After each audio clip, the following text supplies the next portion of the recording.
阿元，阿元，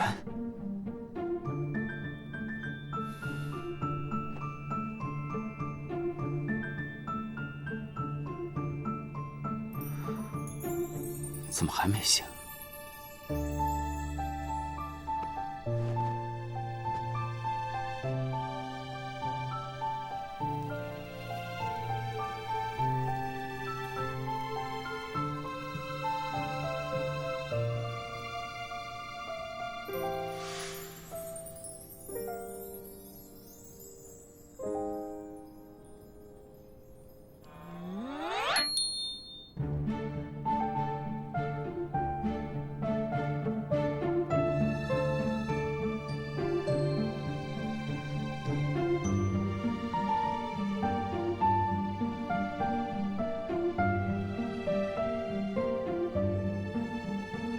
原想着你若醒了，便去给你熬碗汁鸡汤，可你若总不醒，只能去给你煎药了。哎，别煎药。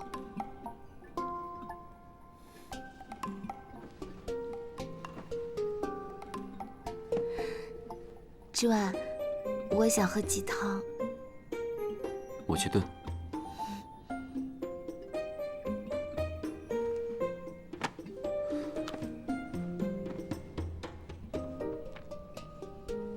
你还来得及把这本《枕中记》看完。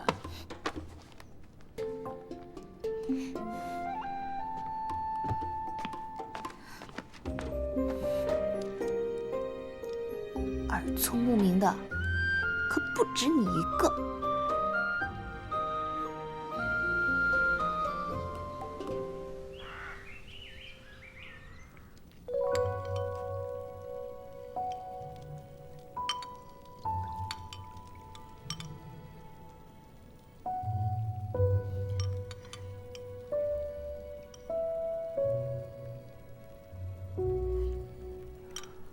再给你盛一碗。饱了。那你好好休息。我睡了一天，早就休息好了。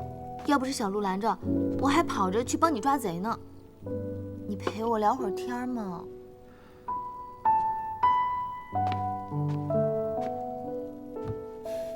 那你还跟我装？我想喝你炖的汤嘛。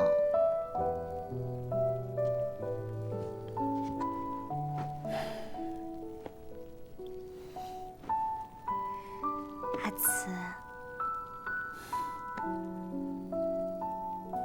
你这个小傻瓜，怎么还这么笨？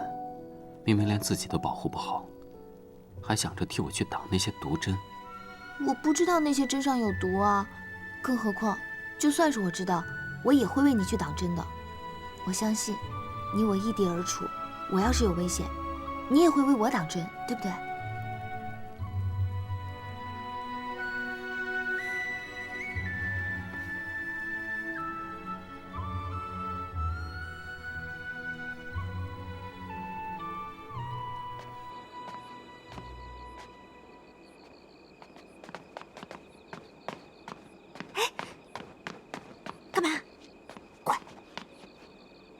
估摸着今晚景县尉又要陪我们家小姐了，不用去瞧了。这我们家公司也辛苦一天了，也得休息啊。你怎么不讲道理呢？我们家小姐是因为景县尉才受的伤，景县尉照顾她2天晚上，怎么啦？这什么呀？哎，要不你陪我去那儿看星星吧？顺便你给我讲讲你们家公子以前的事儿，好不好？走。哎。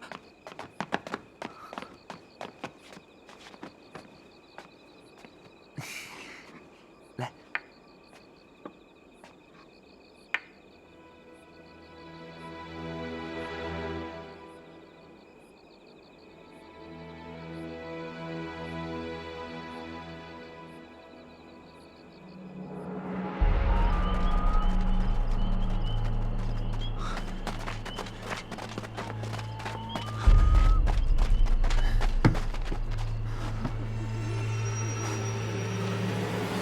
安全。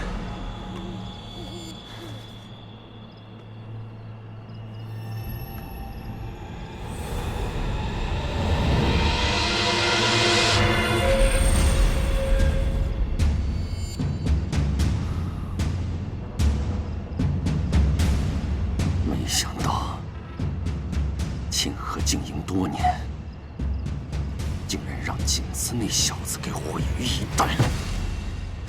主人别太担心，虽然庆和被毁，但主人的局都已布好，您只需回京收网即可。糟了，我的牌不见了，不知道会不会被景慈那波人捡去。捡去又何妨？那块令牌是给你们在庆和方便交流信息用的，又不是叶王府的令牌。捡去能证明什么？阿慈，在你是景慈而不是景之丸的时候，我到底做了什么事情让你这么生气，不肯再理我？你记起什么了？没什么，在我昏睡的时候，我做了好多梦，但我知道那些梦都不是真的。梦里面，我好像从小就跟你在一起，你还想要把我嫁给别人，这怎么可能呢？你觉得不可能？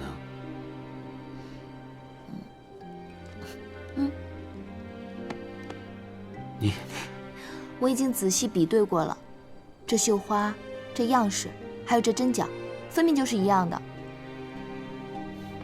一样的丑。其实也还好，并没有那么丑。这个荷包也是我绣了送给你的吧？你根本就舍不得我，一直把我送你的荷包带在身上，怎么可能舍得让我嫁给别人？你说送你荷包的姑娘已经嫁人了，莫非是指我跟穆北烟的婚事？不是。怎么可能不是？我明明没有嫁人，只是不知道为什么会和穆北烟定了亲。不过你放心，我已经跟穆北烟说好了，这婚事不作数的。这个你都跟他说了？那当然了，我认定了是谁，那就是谁，不可能是别人。之婉，我想知道，以前我们到底发生了什么，让你收着我的荷包，却不肯搭理我。其实没发生什么。你就不要再瞒着我了，你跟我说吧，没准儿我听着听着就把以前的事情都记起来了。真的没有发生什么。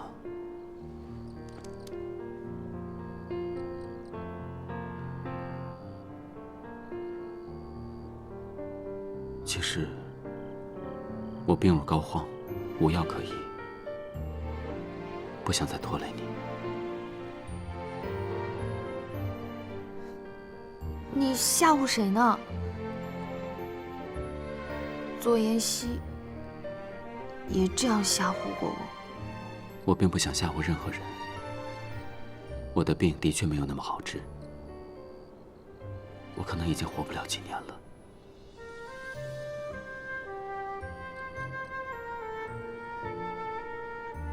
如果是这样，那我们就更应该在一起啊！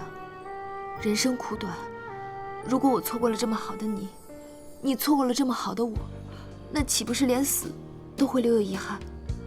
阿远，生病不怕的，我会陪你寻遍天下名医，治好你的病。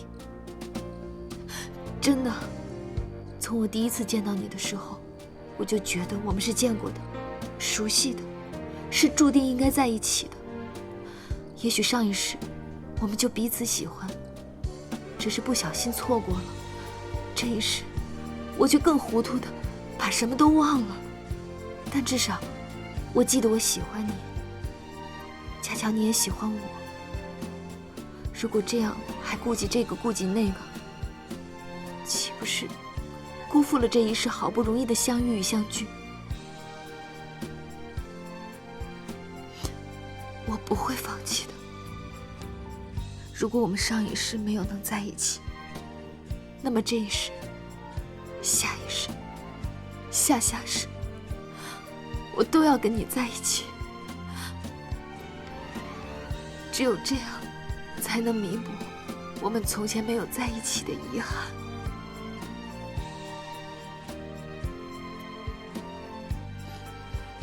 阿紫，终于漂泊好久的船停靠在你怀里，依然还会给我海阔天空的勇气当分离。终有一天再相聚，我的心还守在你这里。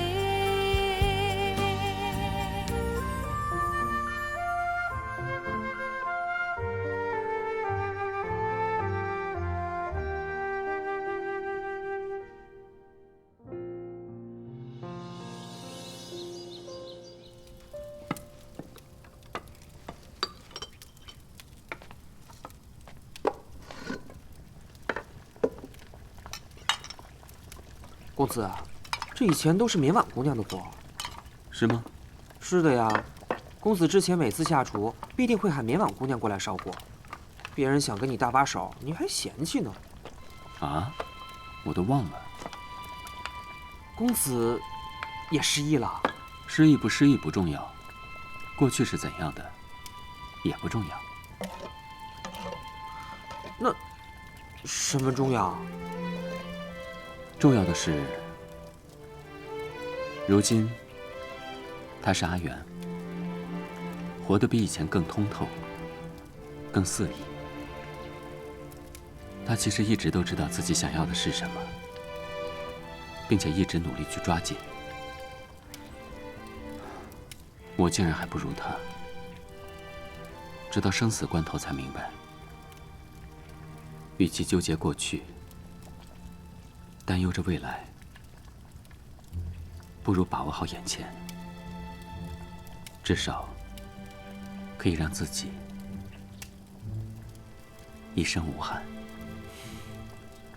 这样啊，到时候公子娶了袁不快，哦不，袁姑娘，是不是小鹿也会跟着陪嫁过来？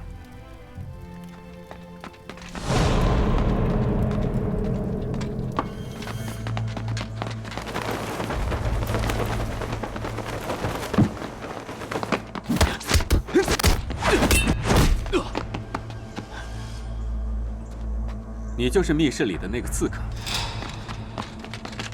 公子，姐姐。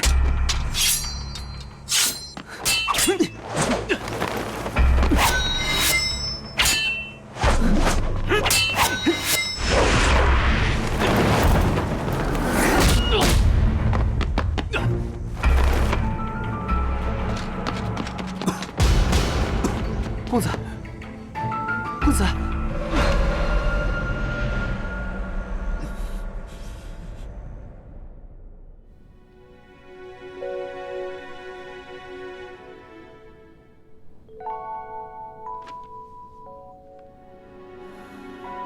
一封给阿元，一封给李斐，在我离开沁河之后再交给他们。这件事跟他们说一声就行了，何苦还勉强自己写信呢？别让他们为我担心，尤其是阿元。若是有旁人问起，就说我有急事，才匆匆赶回荆州，不要提起我的病情。公子，我已叫人在角门备好了马车，现在就可以离开了。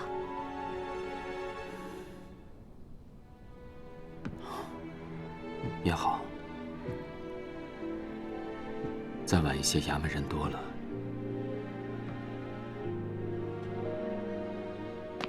也就不方便离开了。公子，公子，姑姑，公子身体要紧，咱们赶快回京吧。好。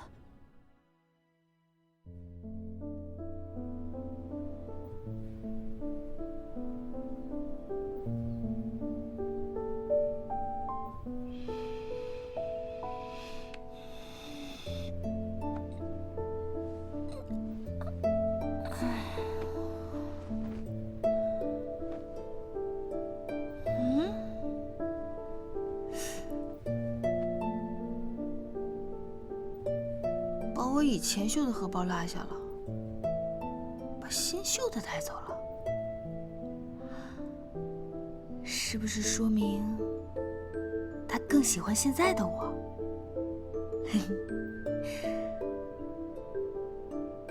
多看几眼，的确也还好啊，不是很丑吗？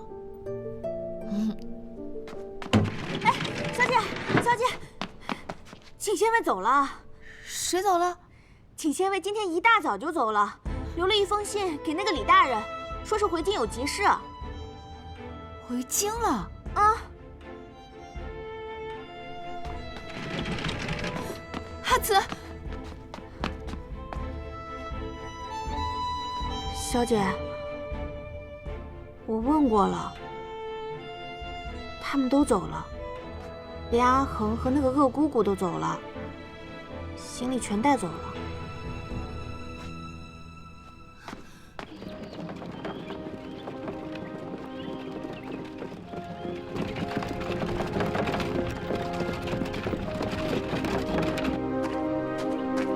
晋慈，晋慈。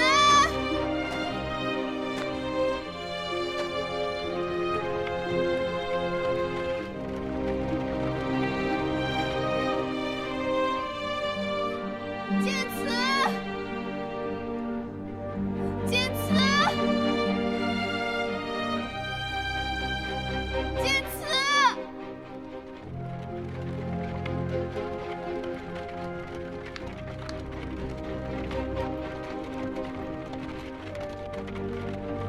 晋慈，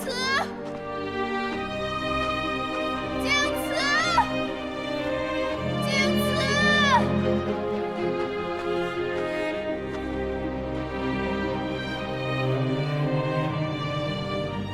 小姐，晋慈，小姐，小姐，你慢点儿，小姐。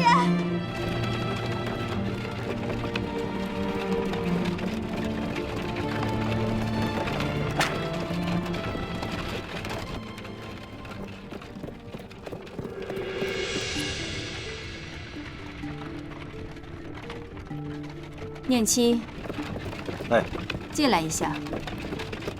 是夫人。夫人，什么事？还有多久到？快了，应该还有1个时辰。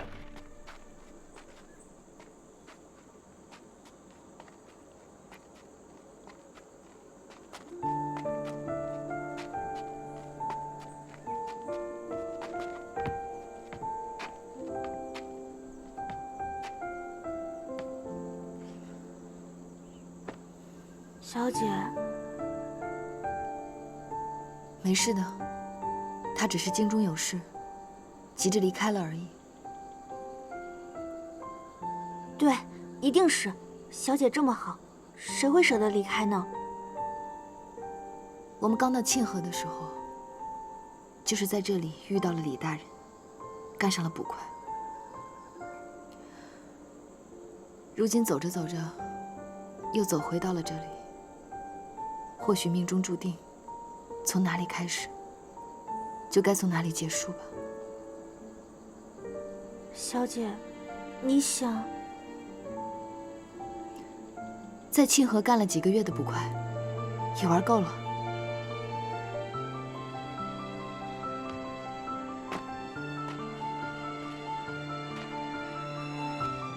我们回京。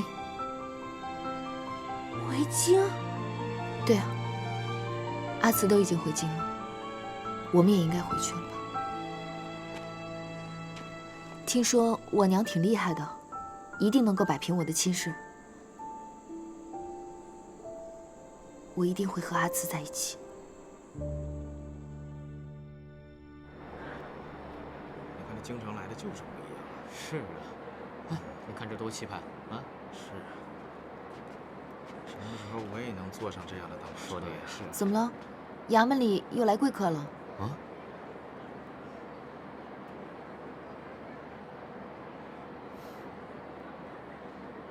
怎么了？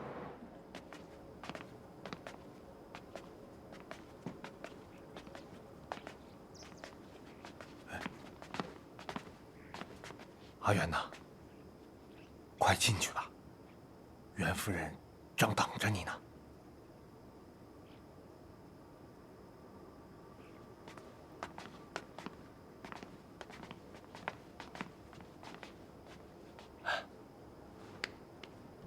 大小姐，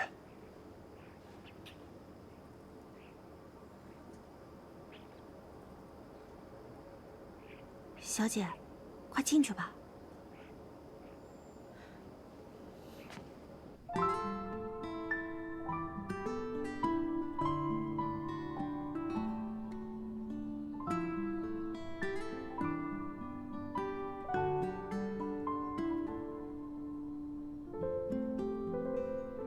我的女儿，永远是最美、最出色的。即便做个小捕快，也是最好看、最聪慧的小捕快。可是，我看着镜子中的自己，总觉得像是在看一个陌生人一样。母亲一直在找你，在担心你，你知道吗？母亲，我知道我不应该逃婚，但当时我确实不知道小贺王爷是个怎样的人，我甚至不知道我自己是个怎样的人。所以母亲给你时间，让你知道自己是怎样的人。我听说你在沁河扮男孩子抓小毛贼，抓得挺开心的。你是不是宁愿做个小捕快阿元，也不愿做袁府的清离小姐？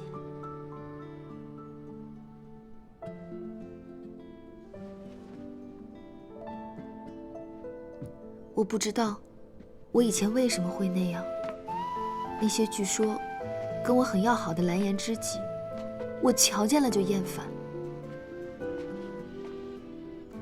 也许以前我真的很喜欢他们，但是现在我听着他们讲我以前的事情，就好像是听着另外一个人的故事一样。有时候我自己都觉得是不是弄错了，我根本不是袁清离，可是一个人两个人认错也就罢了，不可能袁府上下所有的人都认错吧？母亲当然也不会认错自己的女儿，对不对？我当然不会认错自己的女儿。千真万确，你是我的女儿。母亲既然说是，那自然错不了。你跟以前的清离啊，完全跟两个人似的。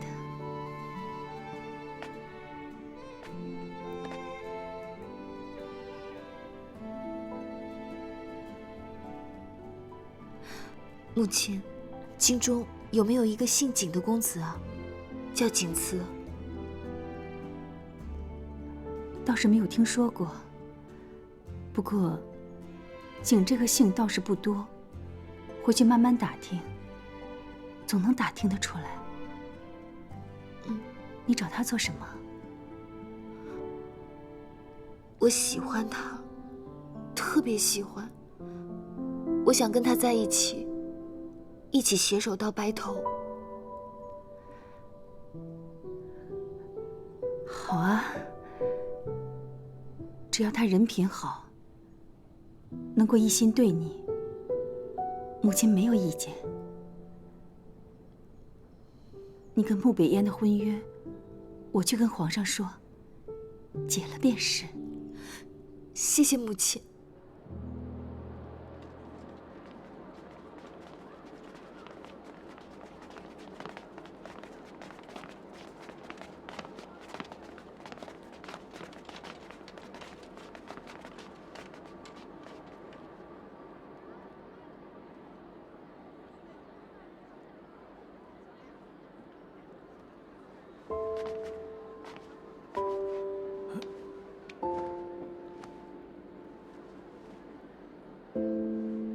大人，景大哥，丁大哥，若日后有空来京城，我请你们喝酒。下官谢过袁大小姐。小女承蒙李大人照拂，妾身再次谢过。等我带着这个孩子回京，定当有所报答。不敢。袁大小姐在县衙对本官帮助颇多，本官感激不尽，感激不尽。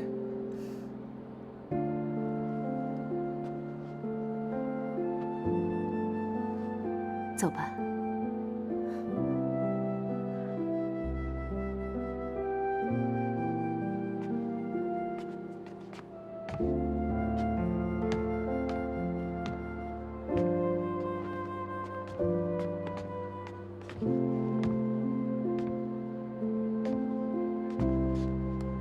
撤！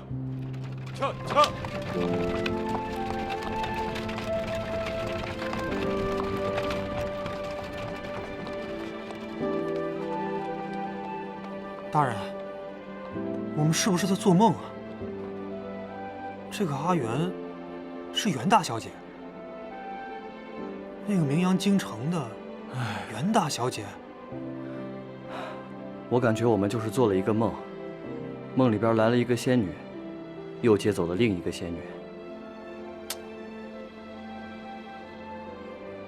景县尉走了，这阿元也走了。我们这个县衙呀，太清静了，太破落了。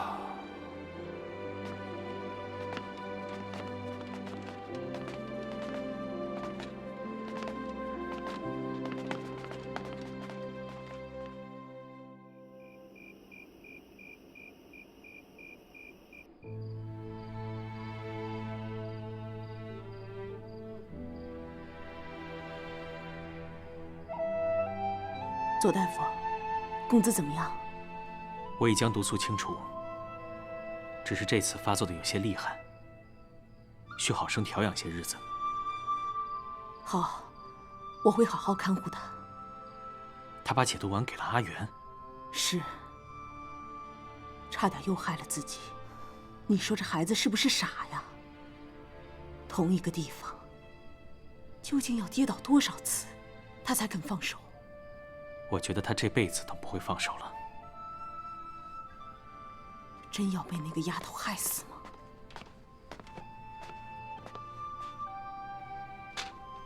左公子，皇上传召。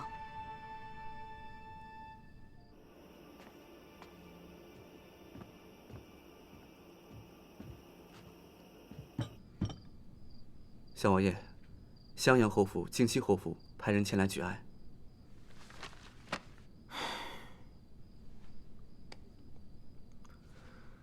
让我那几位堂婶去接待一下。我看这些账册，头都看大。博王殿下又送来2盒补品，说是怕小王爷这些日子哀痛太多，伤了身子。我已经命人收下，并带小王爷到了县。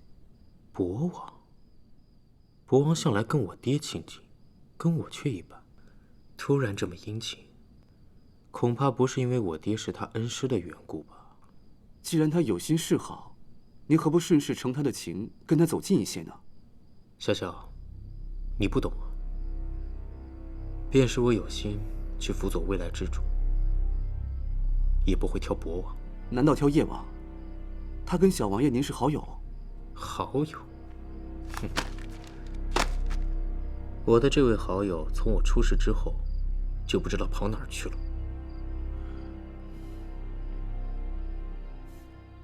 倒是妍希能在府里帮我搭把手，她为人又细心。这会儿他去哪儿了？微臣参见陛下。免礼。是。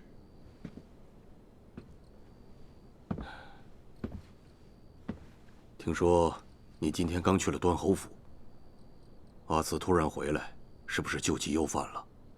天气转凉，气候不如京城舒适，端侯不适应，的确是犯了旧疾，所以连夜赶了回来。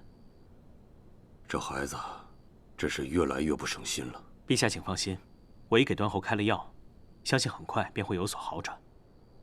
我今天找你来呢，还有另外一件事。陛下请吩咐。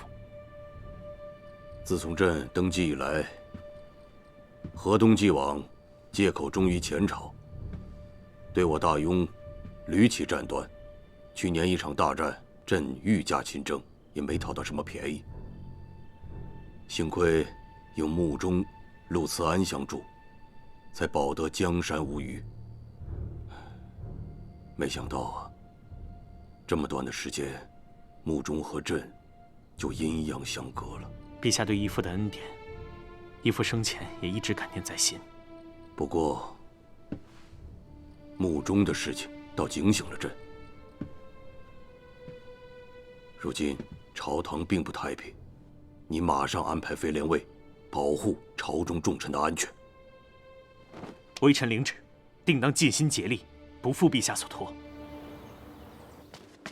小姐，小姐，贾公子、叶公子来了。在哪里啊？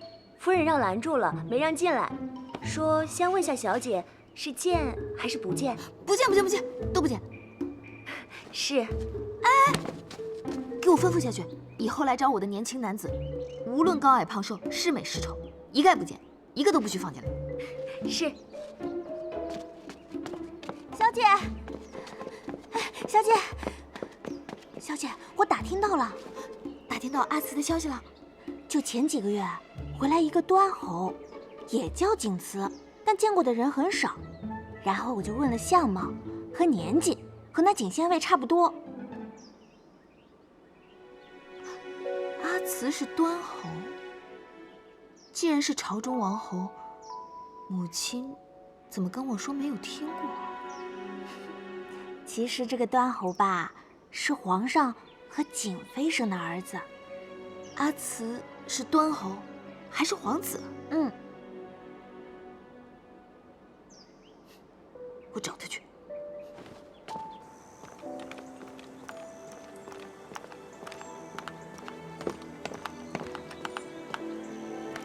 侯爷说了，不见。哎，你有没有弄错啊？是端侯亲口说的不见袁大小姐。是。不是端侯亲口说的，是知夏姑姑亲口说的吧？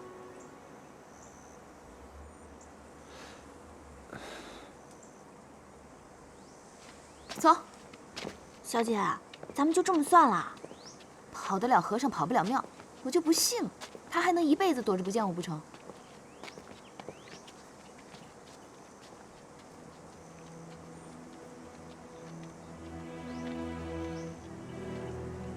但愿这个死丫头能够就此死心。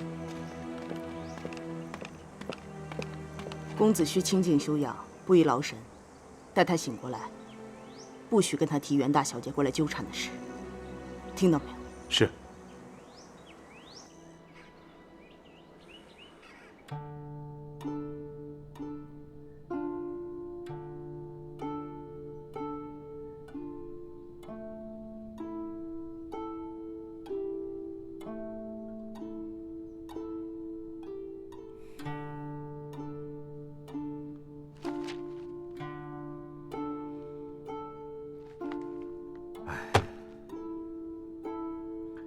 泽生啊，阿慈毕竟是雍帝的亲生骨肉，如今他回归雍国，也算是天经地义之事。你让父王怎么办？我总不能向雍帝讨人，再把阿慈给要回昭州吧？但也不能放任景哥哥在雍国受苦呀。哎呀，你听谁说他在雍国受苦了？就算他未曾认祖归宗，他也是雍帝钟爱的皇子，他怎么可能受苦啊？知夏姑姑说，他的身体大不如从前了。魏公公也亲自去看了，说他脸色不太好。郡主，老奴去看望时，正好赶上景公子着凉，所以才气色不大好吧？父王，我实在放心不下景哥哥。可是现如今，你想要阿慈回到昭州，这是不太可能的事情了。除非你去庸国。父王，我可以去庸国吗？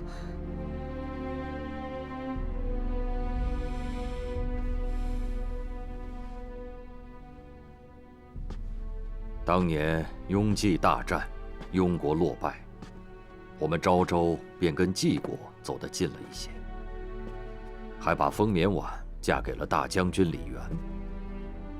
想必那雍帝早有心结。如果现在我们昭州主动示好，比如送人质入京，也可以主动的与庸国联姻。这样的话，待雍帝和你父王成了儿女亲家，那先前的那些嫌隙也就一笔勾销了。联姻？唉。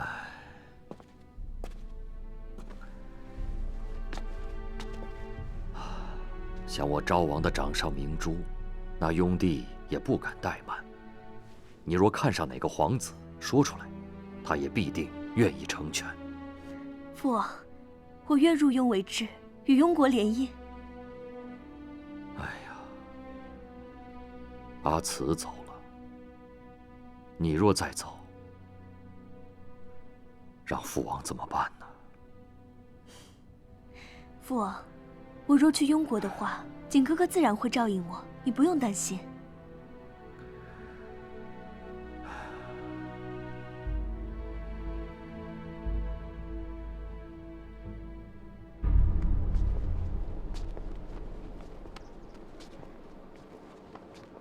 你既然不想嫁给北燕，此事倒也不难。只是此刻他正在热笑，不便立刻提起。等我悄悄跟皇上说好，让他去劝服北燕便是。北燕很讲义气，他已经答应我了，现在就等皇上收回那道赐婚圣旨。啊，那就更好。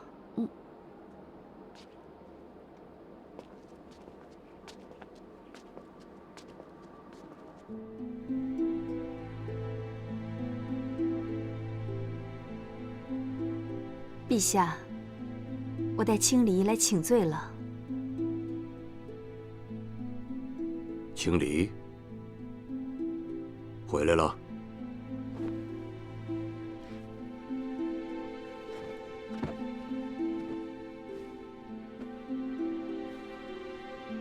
是陛下，青离当时实在病得糊涂，已经不大记得当时发生的情形。离京的这段时间里，青离的心智渐渐恢复，母亲又在旁教导了许多，这才明白自己犯了多大的错，所以赶紧随母亲回京，向陛下请罪。你都说了，你病糊涂了。如果朕再治你的罪，那天下人岂不是会说朕不近人情吗？陛下，当日的那场意外，着实快毁了这个丫头。你看看她，现在像一截木头似的，嘴都笨了，也不知何时才能恢复呢。她哪点像个木头啊？我看着聪明得很呢。听说你在沁河当个小小的捕快，也能够风生水起，办案抓贼，样样在行。等一下。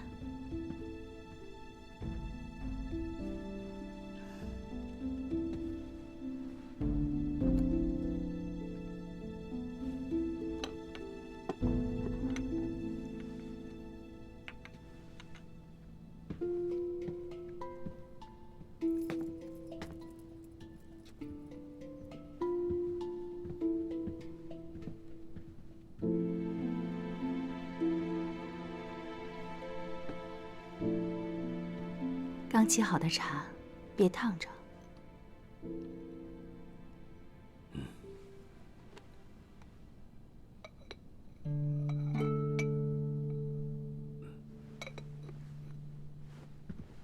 起来吧，也没有什么大事，用不着跪着了。是。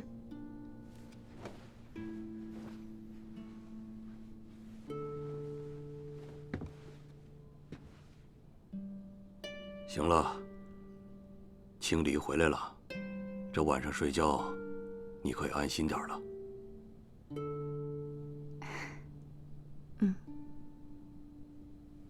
阿元回来了。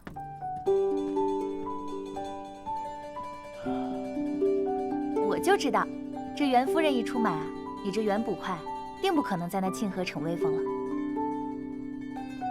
长乐，有你在，谁敢逞威风啊？父皇，有我在，这赵岩总是逞威风，他就是仗着我对他好，总是不把我放在眼里。父皇可要为我做主啊！你呀你呀，哪像个女儿家？阿元，你玩够了，终于舍得回来了。